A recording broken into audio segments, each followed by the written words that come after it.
من أجل أمن واستقرار اليمن، ساهرين على أمن واستقرار هذا الوطن العزيز الذي سندافع عنه إلى آخر قطرة من دمائنا. لن تهزنا العواصف ولن تهزنا الرياح مهما كان الثمن. حياتنا كلها ربح من يوم 26 من سبتمبر إلى اليوم، وكنا ننتظر الشهادة في أي وقت. ننتظر الشهادة في سفيان، في صعطة، في خولان، في الحيمتين، في بني مطر، في سنحان، حيثما كانت توجد مخلفات الإمامة، وانتصرنا وصمدنا. والآن نتحداهم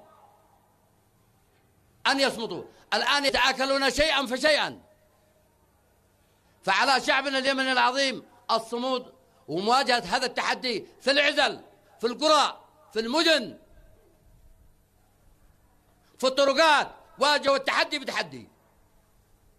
اليمن غالي والدماء ذي ندفعها غالية، لكن من أجل اليمن ندفع دمانا، من أجل وحدة اليمن ندفع دمانا ونضحي من أجل اليمن. لا يمكن أن نقبل أي وصية على بلادنا على الإطلاق.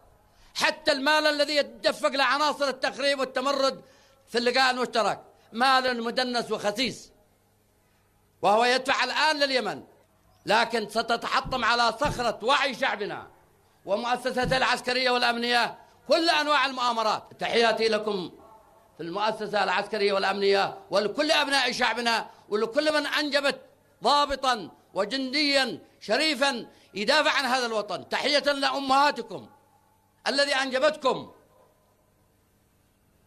تحية للأرض الذي ترعرعت عليها وعلى المعاهد والمدارس العسكرية. تحية لكم جميعا ولكل القادة الشرفاء، والسلام عليكم ورحمة الله وبركاته.